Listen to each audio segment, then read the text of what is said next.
She's just not that bright. I'm sorry. I have to say it. I've seen their case. I've seen their lawyers. They don't know what they're talking about. This is a kind of politically tinged defense lawyering. And it makes a lot of sense because the goal is not necessarily to win at trial. You can avoid responsibility by saying, it's not me who thinks that domestic violence offenders should have an inviolable right to a gun. It's the founding fathers. Do you read Bruin as step one being go to the archives and try to determine whether or not there's some historical analog for the kinds of legislation that I'm considering? Hi, and welcome back to Amicus. This is Slate's podcast about the courts and the law and the Supreme Court and, whether we like it or not, most days, the connection between the justice system and accountability for one Donald J. Trump. This past week was a busy one, both at the Supreme Court, where arguments were heard in United States versus Rahimi, a case we previewed last week. It was a busy week in a courtroom in Manhattan where Donald Trump took the stand and made a whole bunch of squidgy faces and insulted the judge.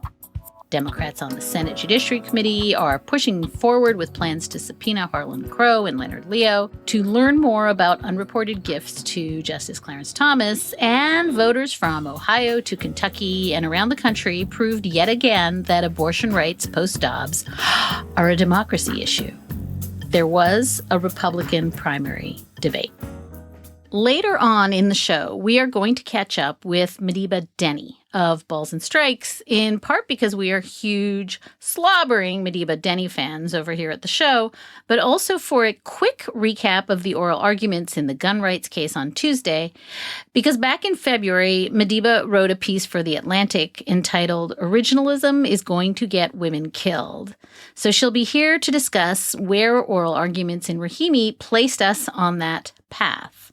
And Slate Plus members will have exclusive access to an extended version of that interview in which Mediba shares one of the smartest observations about Chief Justice John Roberts and Justice Brett Kavanaugh that I've heard from anyone anywhere in a long time. In addition to listening to bonus segments like our SCOTUS gossip sessions, Slate Plus members have access to ad-free version of all Slate podcasts. They never hit a paywall at slate.com. And they support all the journalism that we do here at Amicus and at the magazine. If you would like to find out more about becoming a member, please go to slate.com/Amicus Plus. And to our lovely, lovely Slate Plus subscribers, thank you so much for supporting the work we do here to make the law legible for everyone. But now, back to the law of Trump, which is also known as covering the law in the courts while an authoritarian in waiting takes a political brickbat to every last judicial legal convention. This past Wednesday, prosecutors wrapped up their arguments in the civil trial brought by New York Attorney General Tish James against Donald Trump for fraudulent business practices on the part of the Trump Organization. The court has heard testimony from 25 witnesses over the past 6 weeks. But in this past week or so, it's been one for the books. And also one for the stump. Testimony from Donald Trump Jr., and Eric Trump, who are all co-defendants, rocked the courtroom. Ivanka Trump testified on Wednesday, but she is no longer a defendant in the case. The judge has indicated the trial will continue on Monday, apparently batting away the defense's motion to dismiss. Donald Trump Jr. is expected back on the stand as the first witness for the defense. Now, look, listeners to this show know that we tend to treat the spectacle of the former president's legal woes with great reservation and with some arm's length hesitation.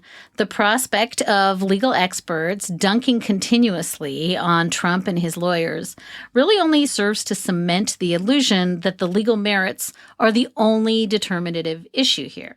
The fact that Trump and his lawyers have effectively turned this courtroom and the courthouse steps into a big old campaign stop matters. It actually matters a lot, as is evident from the fact that whatever else can be said about the GOP primary, it is decidedly no longer a contest about who the Republican nominee will be. So this is our animating question on this week's show. Is legal theater being deployed to greater political effect than we want to believe? And is that being done in service of really enduring political theater that we may be missing? So our guest today is Professor Eric Posner. He's a longtime friend of Slate and of this show. He's been writing and thinking about political trials historically and internationally for almost 2 decades. And more recently, he's been writing about the risks of show trials here in the United States.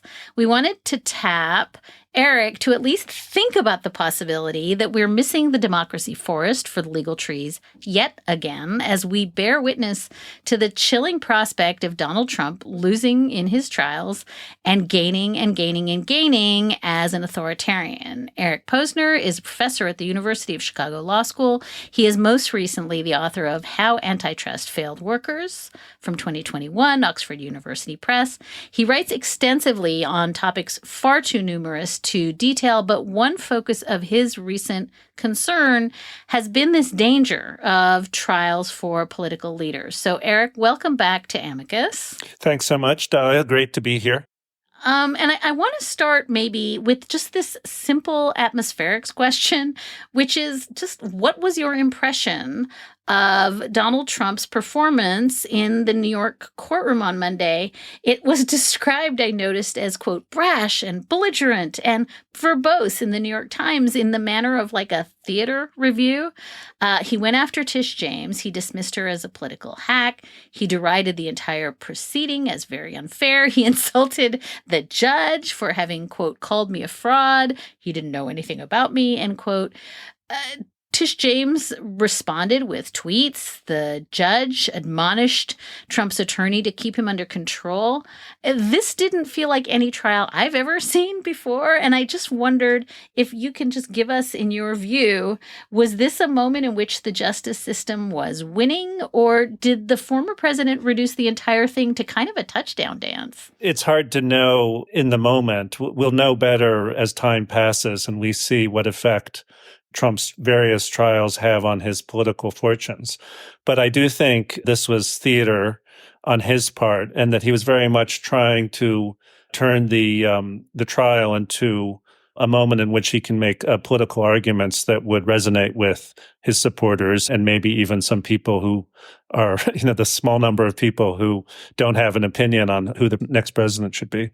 So you warned in a piece that you wrote this past August that, and I quote you here, there is a significant danger that the trials will help Mr. Trump rather than hurt him, as contests between the government and a loosely formed but powerful opposition group, they may come to be seen as political trials. And I wondered if you could just start maybe by defining what you mean by political trials. And then I know you do it in great depth in your writing, but can you just give us a kind of cursory review of what it means to call something a political trial and a survey of some of them throughout history and maybe throughout U.S. history, what it is you're warning us about? A regular trial, a regular criminal trial, let's say, is a search for the truth to determine whether the defendant has violated the law.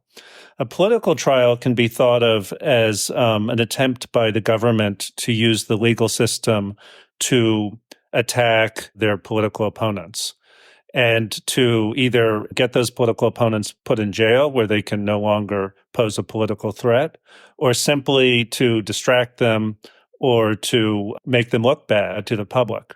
And so political trials are usually thought of in a negative sense, especially in democracies where the rule of law is valued. But they're not necessarily negative. So, for example, our Constitution has a provision for impeachment.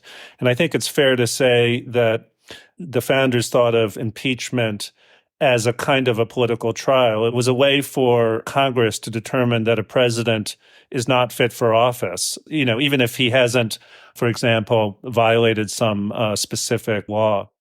As for history, political trials go way back. The tradition was for them to be used by authoritarian governments. Sometimes they've been used by revolutionary governments, like in France, which tried King Louis XVI. But in the U.S. history, there are quite an interesting number of trials that, could be defined as political trials, not necessarily because the government officials necessarily were trying to prevent their political opponents from running for office or having influence, but because they were perceived that way, and they may well have been motivated by that. So just a few examples. One of the early famous examples was the impeachment of Samuel Chase, who was a Supreme Court justice. And he was basically a political opponent of Jefferson. He was a Federalist. Jefferson was a Jeffersonian Republican. And Jefferson and his allies were very unhappy about how Chase had conducted trials. In those days, Supreme Court justices could do that, and tried to have him impeached. And the impeachment was rejected by the Senate.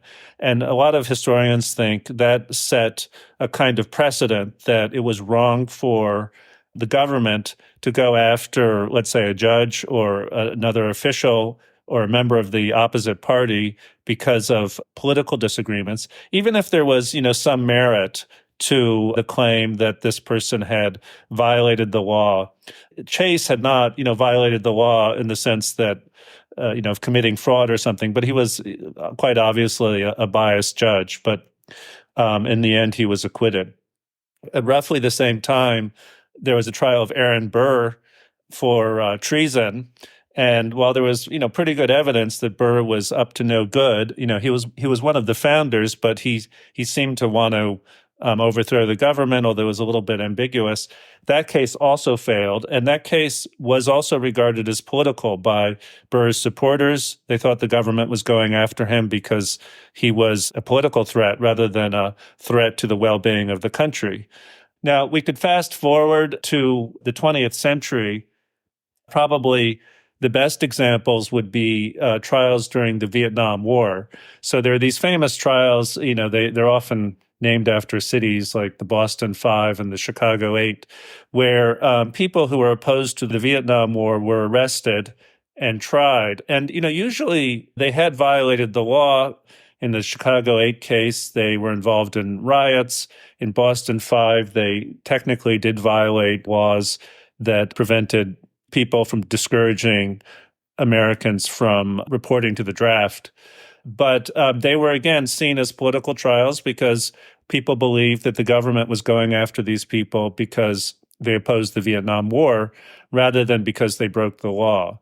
And both of those trials were kind of disasters for the government.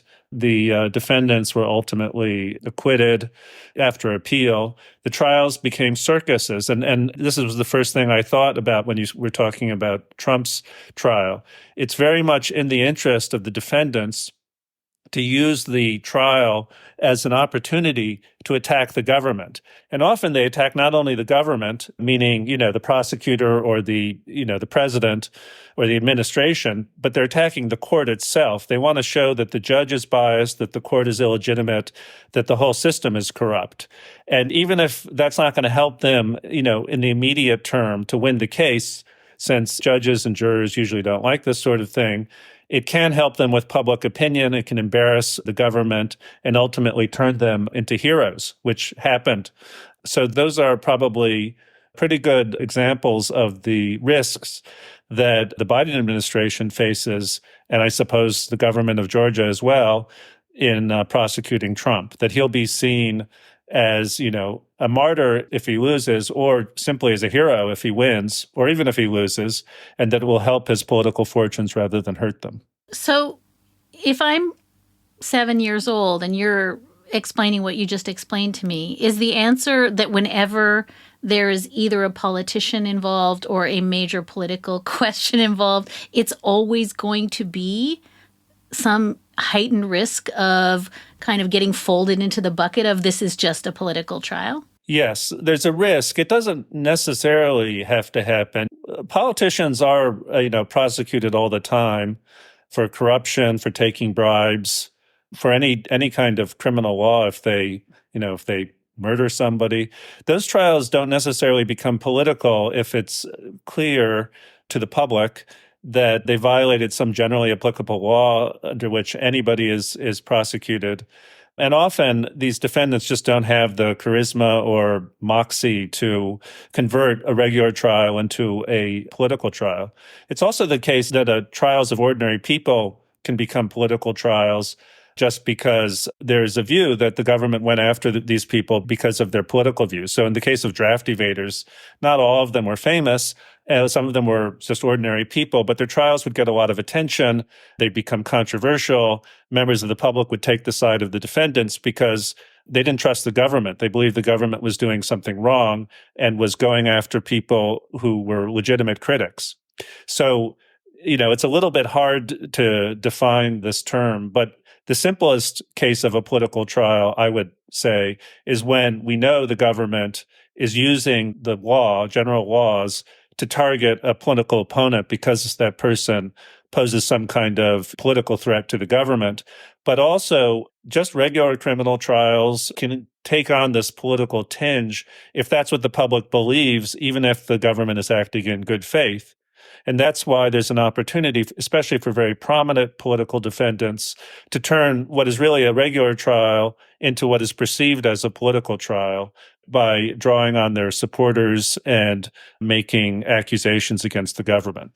Eric, I feel like you maybe already started to answer this, but I'd love for you to unpack it. You suggested in your answer to my first question that the framers of the Constitution actually believed that they had created a democratic superstructure that would protect against, political trials, or what you've described in your article as a long and storied history of political trials that backfire on their perpetrators.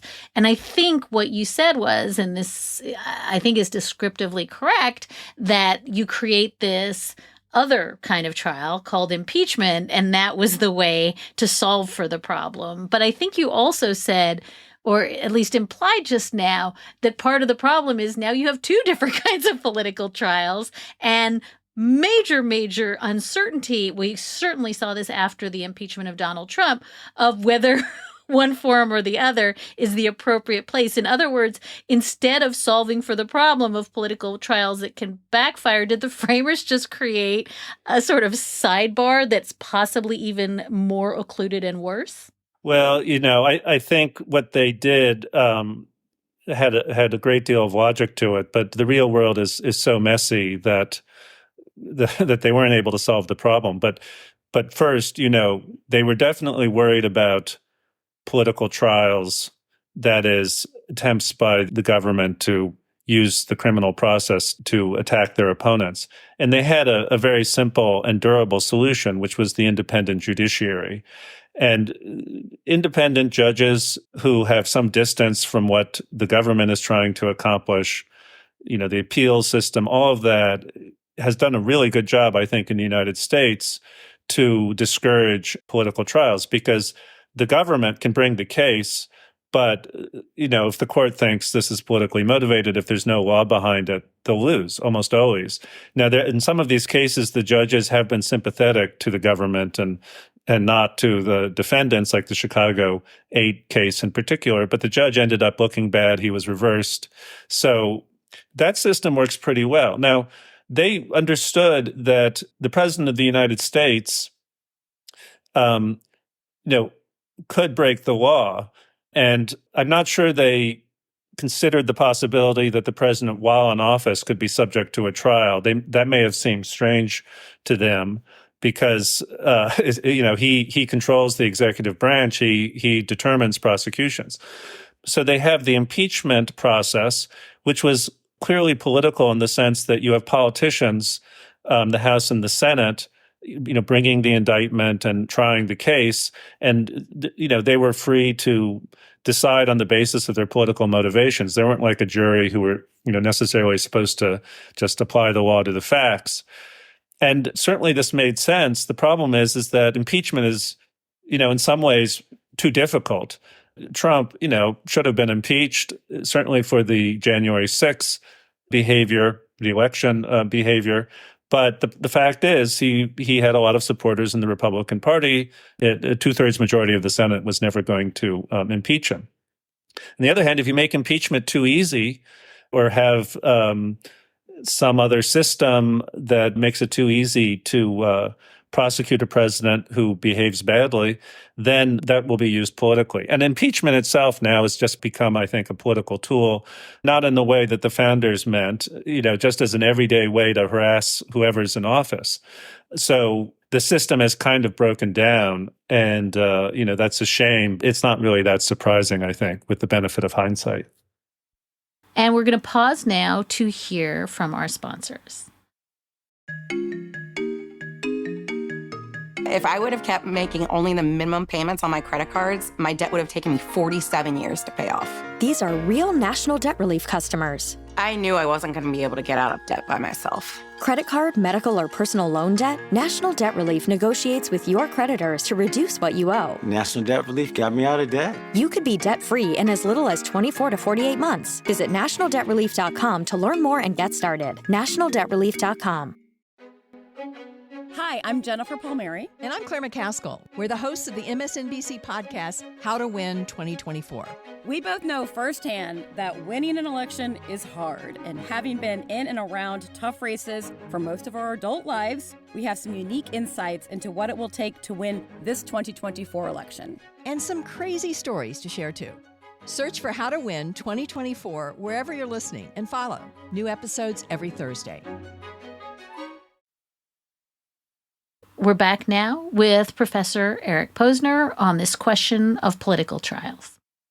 You, I think, are going to tell me right now that given that Donald Trump's main rhetorical and legal defense, and I think you're saying this is a hallmark of the defense against show trials and political trials, is that the government is, it's a witch hunt and it's cooked up in this case by Biden and the deep state haters, and the whole point is to stitch him up so he can't run in 2024.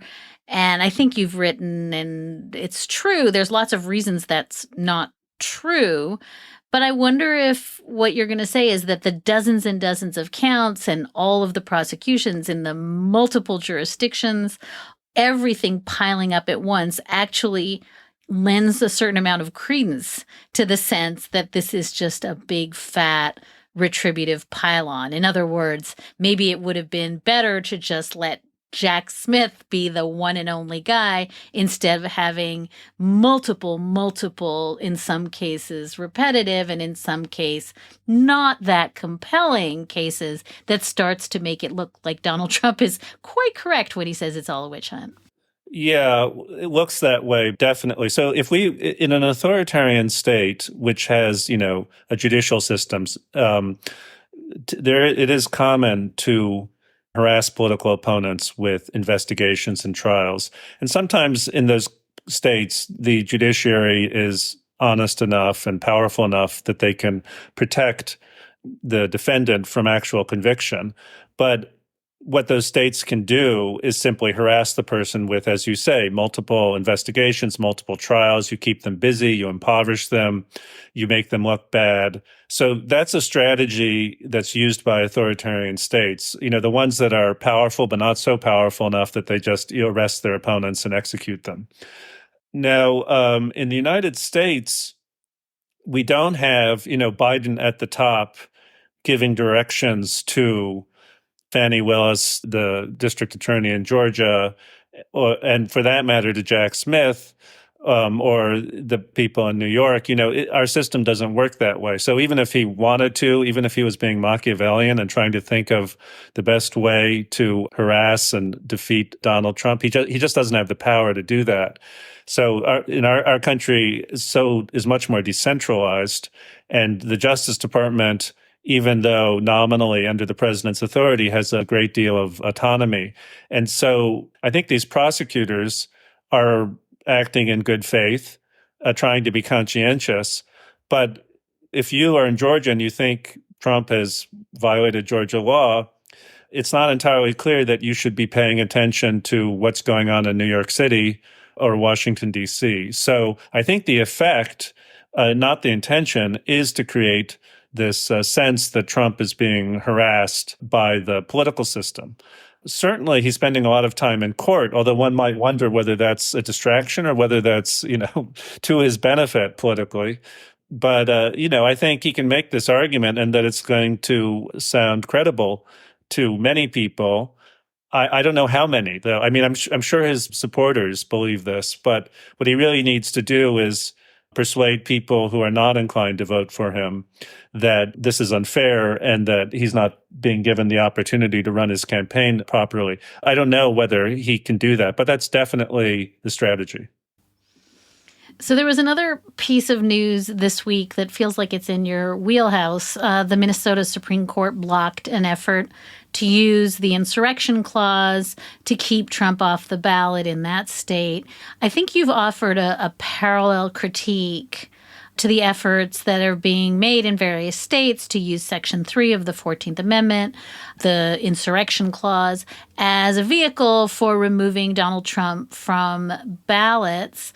And I think in your view, doing so pretty much guarantees what will be a seismic blowback, that taking someone off the ballot, a former president, the Republican Party frontrunner, may, I think you've written, have the impact of disenfranchising a huge portion of the electorate in its own eyes. It's hard to think of a better way to discredit both democracy itself and the rule of law in one blow than to do this. And this is you not just offering a kind of constitutional or originalist reading, which I think you grapple with separately. This is just you making a pragmatic political point, similar to the pragmatic political point you're making about having these big political show trials, right? Right, exactly. And I think the problem is that a lot of people are thinking about these attempts to prosecute Trump or to keep him off the ballot in a lawyerly fashion, which of course is understandable because these are legal proceedings and the insurrection clause argument is based on the Constitution. But this kind of legalistic thinking makes sense when you're talking about ordinary people or businesses who are subject to like the ordinary types of legal process. But when you're talking about somebody who's a former president and is the front runner for office, or any, like major politician or very popular person, you have to think about these cases, as you say, pragmatically as well as legally. You have to think about them in political terms. What is the impact of these cases and claims going to be on the public? Now, it's tempting to talk about democracy with a capital D, and one can do that. But I'm more interested in just political psychology. Are these efforts going to backfire and help Trump? Or even if they're successful, are they just going to cause long-term damage because half the population or 40% of the population feel like, they've been disenfranchised, or even because office holders, maybe Republican office holders, feel that now they have a basis for retaliating against Democrats. So you can imagine all kinds of bad effects, both in the short term and the long term. And it's not that one shouldn't bring these sorts of claims. It's that one should do it while also thinking about these types of political and pragmatic effects. Unfortunately, there's a sense in which this is a further cycle in the degradation of American liberal democracy, thanks largely to Trump. If he had acted more responsibly, then the people on the other side wouldn't have brought these cases. But they have, and they probably should have, at least some of them. But if you bring them without actually thinking about their political effect, in which case they take on this political tinge, that's just being irresponsible, because you could produce outcomes that are even worse than what we've experienced so far. So I just want to, because I have to do this, have you listen a little to Alina Habba, Trump's lawyer. Here's a little bit of audio from whatever it was that she was doing. Doesn't matter what your politics are. Everyone has a right in this country to get up and put a defense. I don't care who you are. You have a right to hire a lawyer who can put objections on the record. You have a right to hire a lawyer who can stand up and say something when they see something wrong. But I was told to sit down today. I was yelled at, and I've had a judge who is unhinged slamming a table. Let me be very clear. I don't tolerate that in my life. I'm not going to tolerate it here. Barb McQuaid on our sister podcast, What Next, reflected on the fact that she had just never seen an attorney make what is essentially a campaign appearance, trashing the judge, trashing the judges. The simple act of telling her to sit down, implying that everything that the judge was doing was an infringement on, her ability to put on a case. I mean, this is what judges do. They tell lawyers to get their client under control all the time. This is further evidence of this point you're making, this global point about she's just not acting like a lawyer. Whatever it is that she is doing is a completely political act. And by the way, she doesn't care if she's sanctioned, and she doesn't care if they lose.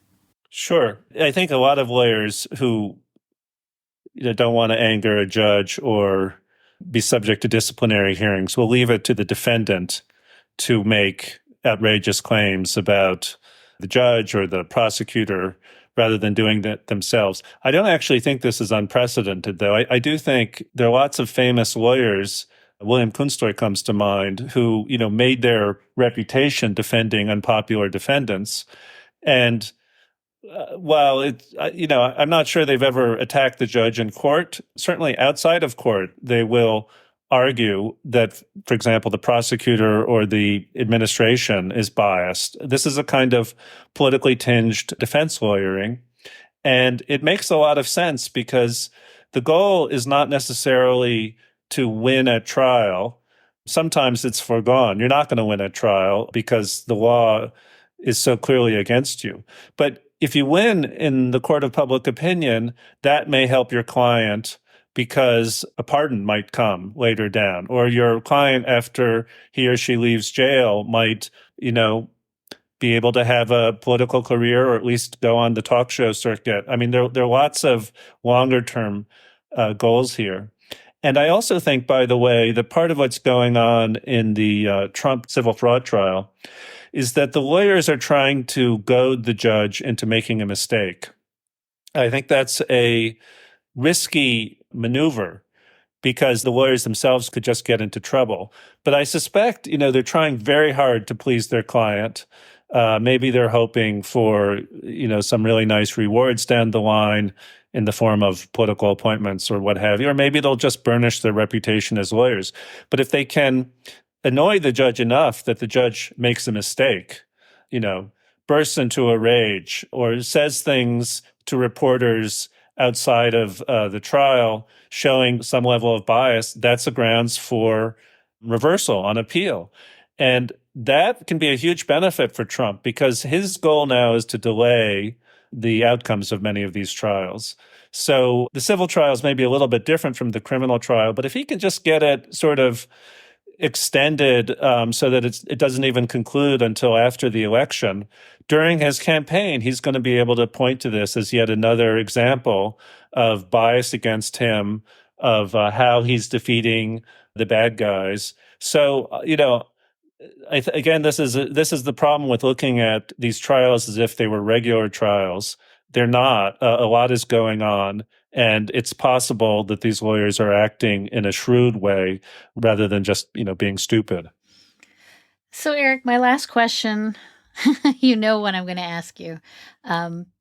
Listeners, he's cringing because I have to ask you this question because I actually class everything you have just said under the same rubric that I put Margaret Sullivan, who's been writing, media is not taking the stakes seriously enough. Jay Rosen, who is saying, we can't keep doing horse race. We got to do stakes. You're saying the same thing. You're just saying it in a legal context rather than a political context. But it leads me inexorably to ask you, what do you do instead? You have said it several times in this conversation. Look, it had to be done. We weren't going to let the guy just walk away from the smoldering ash heap of constitutional democracy. What's the alternative? If we stipulate that you're right and that this may backfire immensely, what's the alternative? Well, the alternative is not to bring these cases. Let me. So I'm not opposed to all of these cases. I think, for example, the confidential documents case, that seems very solid. And I'm ambivalent about the Georgia and the DC prosecutions. So I'm making a narrower point that these are risky and that these risks should be taken into account. And we should be worried about these sorts of trials. But I think, really, I am a bit worried that people who think Trump is an authoritarian, many people, or just a terrible human being, even if he's not an authoritarian, that they are themselves doing things that are in some ways Trumpian.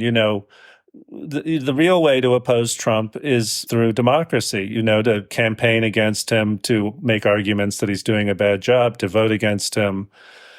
The attempt to use the 14th Amendment to keep him off the ballot, I think that's a real mistake. That's a kind of a subterfuge.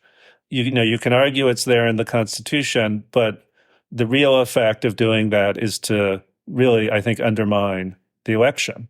I mean, it'd be one thing if it had been clear, 5 years ago that if you do something that like what Trump does, you can't run for office, but or even, a couple years ago, but just coming up with this new theory, whole cloth, to prevent him from running, I think this will cause many people who are already losing confidence in democracy or the U.S. system to lose even more confidence.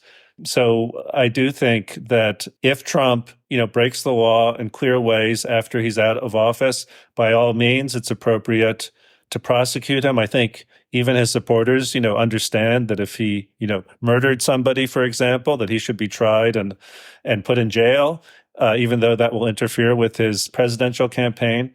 But when you get to these hazier and more politically charged types of prosecutions, there are just these risks. I don't think there's an easy answer to this question because I do believe that he acted terribly, but we're just in this very difficult place. And certainly it's a mistake to think that these trials are going to solve all the problems with Trump. I don't think that's going to happen, even if he's convicted.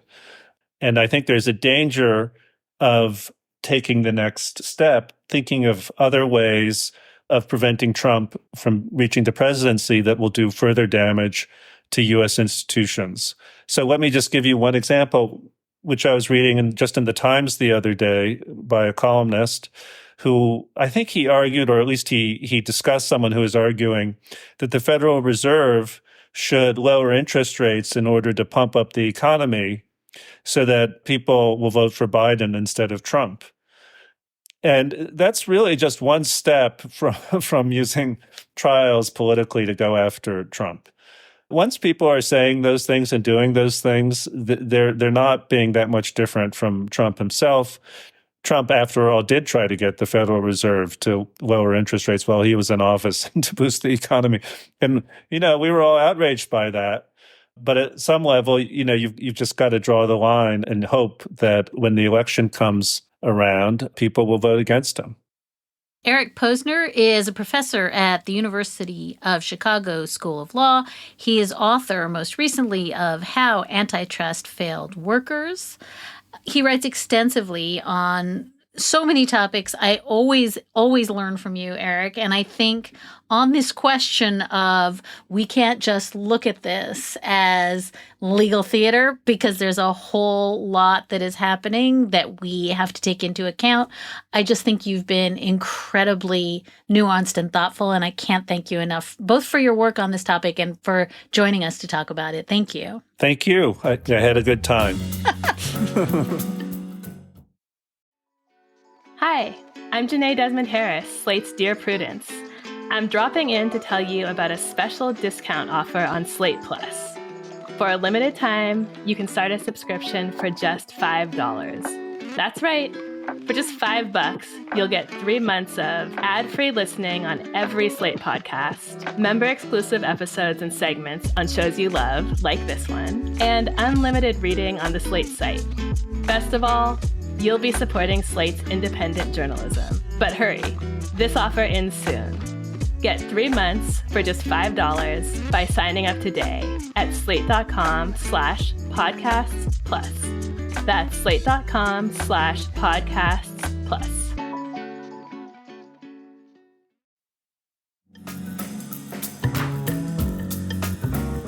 We're turning now to Rahimi. We previewed the facts and the potential real-life consequences of this spawn of Bruin gun case last week with Shannon Watts. And now we're going to hear from Madiba K. Denny. Madiba's an attorney, columnist, and professor whose work focuses on fostering an equitable, multiracial democracy. She is currently writing her debut book, forthcoming from Random House. It's called The Originalism Trap: How Extremists Stole the Constitution and How We the People Can Take It Back. As a counsel at the Brennan Center, Madiba provided legal and policy analysis regarding a range of democracy issues, including the census, the courts, and attempts to disempower communities of color. She is taught at Western Washington University and NYU Law School. She earned her law degree from Columbia Law School and her undergraduate degree from Princeton University. Madiba, welcome to Amicus. Pleasure to be here. So I think I want to start with this maybe slightly atmospheric question, which is that we've been raising the alarm about Rahimi all year. I know you wrote a really prescient piece in The Atlantic about it. My sense is that anyone who tuned in to the 90-minute arguments on Tuesday would have been completely flummoxed, right? Lost in this quicksand of legalese and levels of abstraction that were very out of whack with the hair-raising facts of the case, the hair-raising data on gun violence and domestic partner violence and mass shootings. Was your sense of it that there was just this profound mismatch between all of the kind of curtain raisers about Rahimi and Zaki Rahimi and what he did and what was at stake and the conversation that unfolded at the Supreme Court on Tuesday? I think that's absolutely right. I think there's a reason why Clarence Thomas said, the record here is thin. We have a very thin record. It's because he would rather avoid the record. The record is egregious. The facts are very striking in that Zaki Rahimi was subject to a domestic violence protective order because he was seen being violent towards his girlfriend, his then girlfriend. Someone witnessed this, and so he shot at them and then told their girlfriend, I'll shoot you too if you tell anybody. And that was one of at least 6 incidents that we know of. The most memorable incident for me is the one where his friend's credit card was declined at a Whataburger, and so he took his gun out and started firing in the air. So just not exactly what you would call a responsible gun owner, but that's not what Justice Thomas or Justice Alito wanted to talk about. They would rather focus on whether there was a historical right in 1787 that permitted people like Rahimi to have a firearm. And if you're living in 2023, if you're exposed to the epidemic of gun violence today, you're like, why exactly is that relevant? I'm not sure why this matters. And the answer is that it shouldn't matter, but the Supreme Court said it did in Bruin last year, where they relied heavily on originalism, saying the Constitution has to be understood now as we assume it was publicly understood at the time it was enacted, which does not bode well for much of America. Right. And it's so interesting because I think sometimes the court takes refuge behind all of the 3-part tests and, the anodyne legal doctrine. It's a way of saying, don't care about the facts of the case. What matters is we're constructing a rule that is applicable for the future. But this was, again, the disjunction between what was even in the record in this case. I wrote a little bit about this week, but the amicus briefs, which you couldn't read without recognizing, as you just said, in 2023, people are being mowed down by weapons the framers couldn't have imagined. And none of that was there. And it really felt as though, I don't know, I almost want to say the court has always taken refuge behind abstraction, but originalism gives it another layer of refuge from the refuge that was hard to escape. Because I think it's not just the level of abstraction, but you also get to sort of put it off on someone other than yourself. You can avoid responsibility by saying, it's not me who thinks that domestic violence offenders should have like an inviolable right to a gun. It's the founding fathers. Take it up with George Washington. So like, don't worry me with those problems.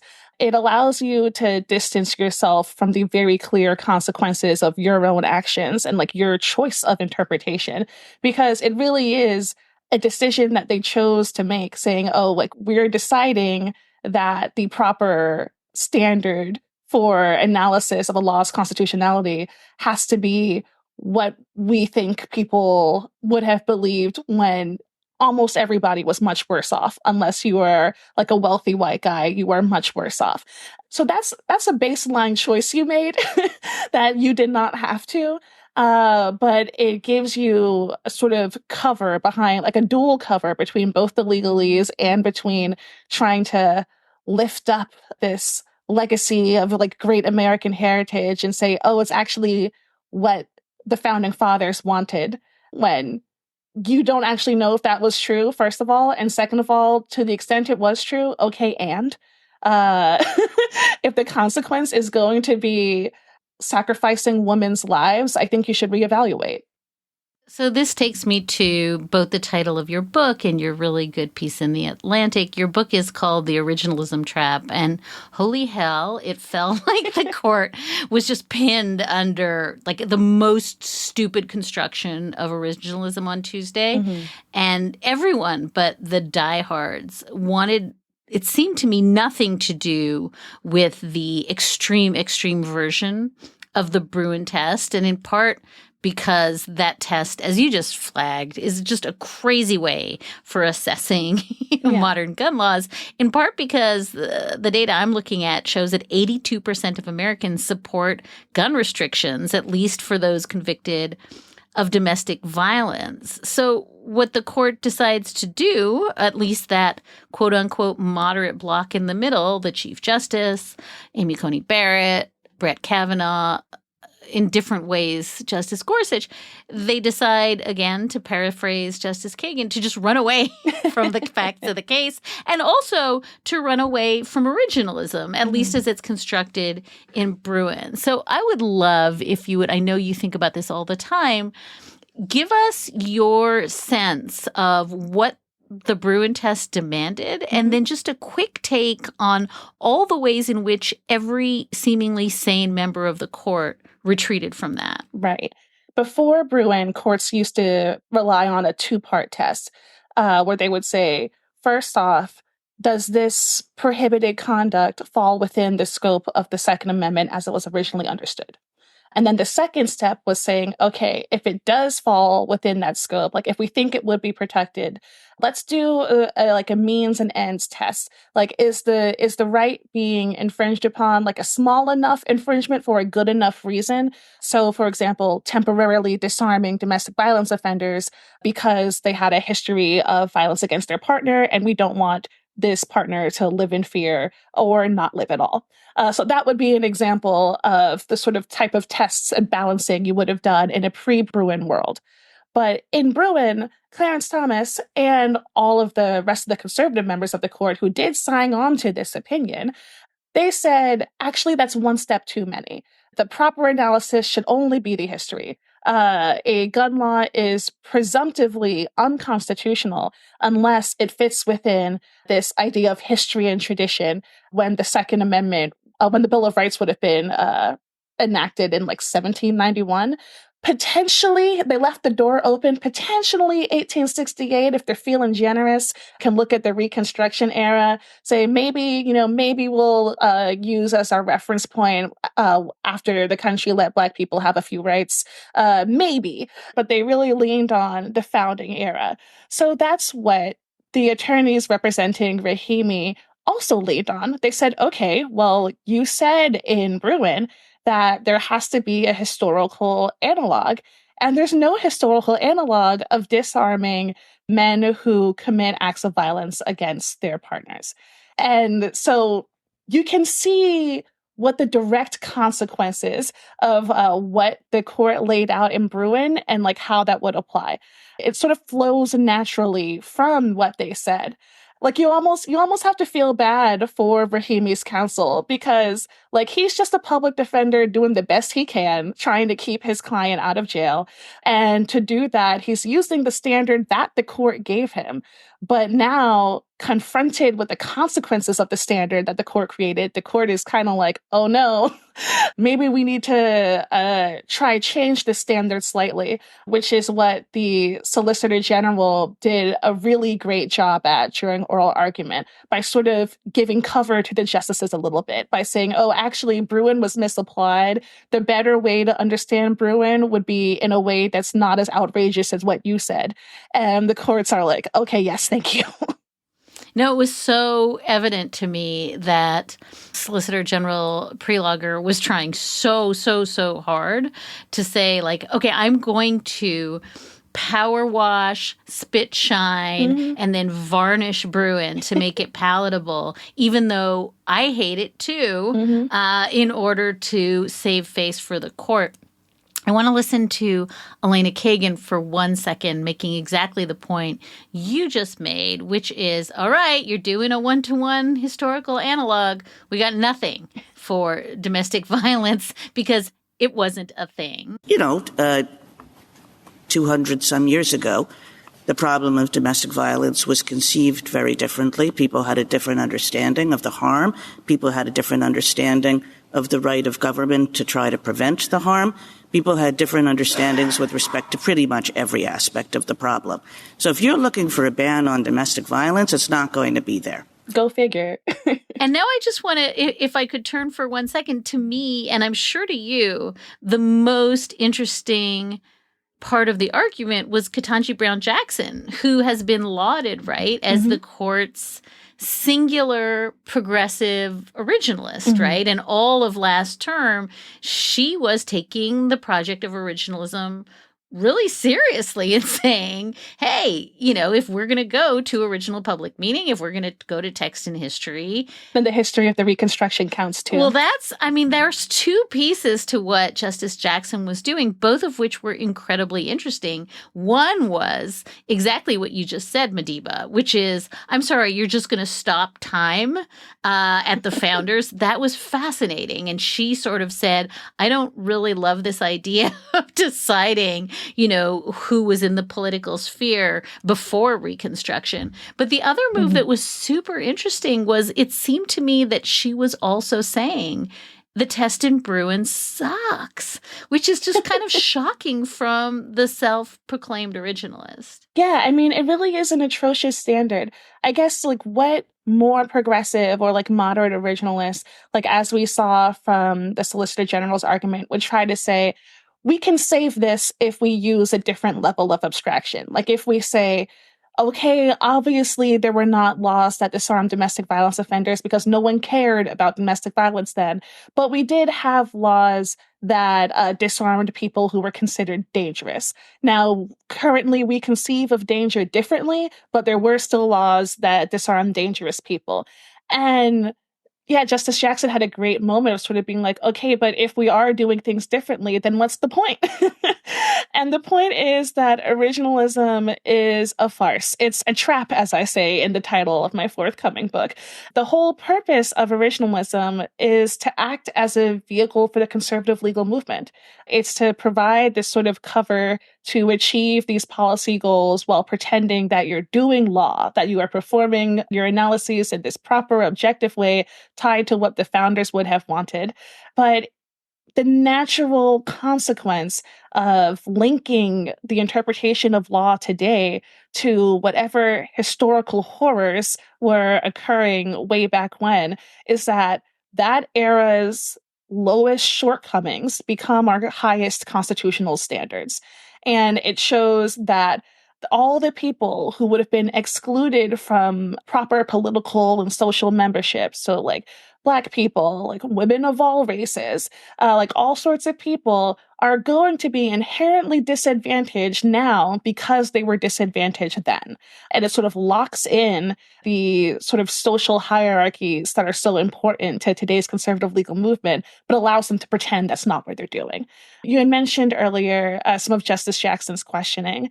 She had highlighted at one point, what are legislators supposed to do? And I think that this is a often overlooked part of originalism, in that, like, not only is it so obviously bad for regular people trying to go about their days, but I think that elected officials should also be a little bit mad about it, because it ties their hands. It prevents them from really thinking about how to respond to modern problems for their constituents, and like how to engage in legislation if you have like Alito and Thomas out here saying, actually, in order to be legal, it has to already be a law. It had to have been a law back in the 18th century. Otherwise, you can't legislate. If I'm an elected official, I'm like, okay, well, wait a second. What does that mean for me doing my job and like serving my constituency? So I think that was an interesting point that doesn't get enough attention. Here's actually the audio, because I love that moment too, Madiba, where Justice Jackson, who, to the extent there's a current events moment, right? She's flicking at the mass shooting in Maine, and she's saying, let's say I'm a legislator today in Maine, for example, and I'm very concerned about what has happened in that community, and my people, the constituents, are asking me to do something.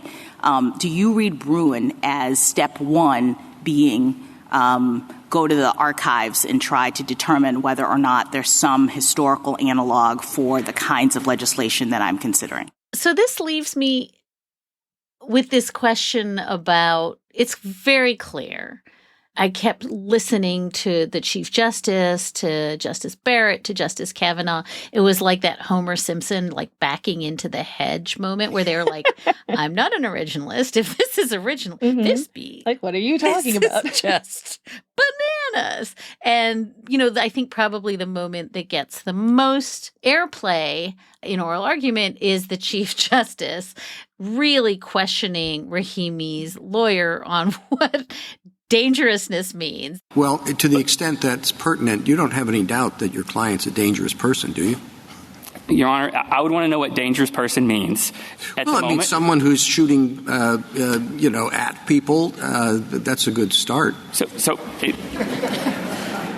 That's fair. To me, it was a really telling moment of at least those quote unquote, I use the word centrist judges very, very advisedly, but they want nothing to do with whatever it is that Clarence Thomas set forth in Bruin. And I find myself wondering, and maybe you can't answer because it's one of those completely speculative questions, but does it mean that if they are creeping away from Thomas's test in Bruin, that the plan here is to decide this on a really narrow basis? I think Justice Gorsuch was offering fodder to do that without fully refining whatever happened in Bruin, without really a deep gloss on what we mean when we think about history and text and meaning? Or do you have a sense that they're poised to say, holy cow, we made an error. Let's fix it. Yeah, I don't have that much faith in them that they would come outright and be like, our bad. Let's do a reasonable test instead of what we said in Bruin. But I think they would try to sort of gussy up the Bruin test, slap some lipstick on that pig, and try to do what the Solicitor General was saying of, okay, there is this deep historical tradition of disarming dangerous people. Rahimi constitutes as someone who should not have a gun based on this history of dangerous actions. Therefore, law is still valid.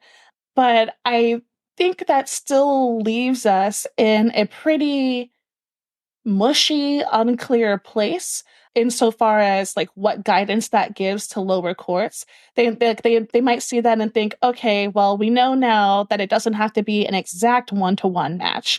Like, we don't have to say you have to regulate the precise same issue in the precise same way in order for it to be constitutional today. But it still doesn't quite tell you how much wiggle room there is. And I wouldn't expect the justices to actually make that super clear still, because I don't think they want to run away from originalism. They don't want to run away from history and tradition, which is, what they used in Dobbs as well to finally for them overturn Roe v. Wade. That was a history and tradition type of analysis there. And we've also seen that other parts of the conservative legal movement are pushing these sorts of history and tradition type arguments to try go after a whole host of other recognized rights, saying, oh, let's strike down Obergefell next, and recognition of gay marriage because there was no history and tradition of doing so. So I think that they have too much writing on this idea that they've been cultivating for decades as the premier vehicle for their policy goals to then entirely run away from it. But I do think that the particular facts of the present case are just so outrageous that they don't most of them don't have it in them. Alito has it in him. Thomas has it in him. But Barrett, Roberts, they don't necessarily have it in them to do something that glaringly bad, that has such universal, nearly universal recognition that Rahimi should not have a gun. I think that the answer to that question is just so simple. I mean, hell, Rahimi agrees that he shouldn't have a gun. He wrote a letter a few months back, to the judges, and he was like, you know what? I've made a lot of mistakes. I'm not going to touch a gun anymore. If I get out of here, no more guns for me. There's universal agreement almost that Zaki Rahimi should not have a gun.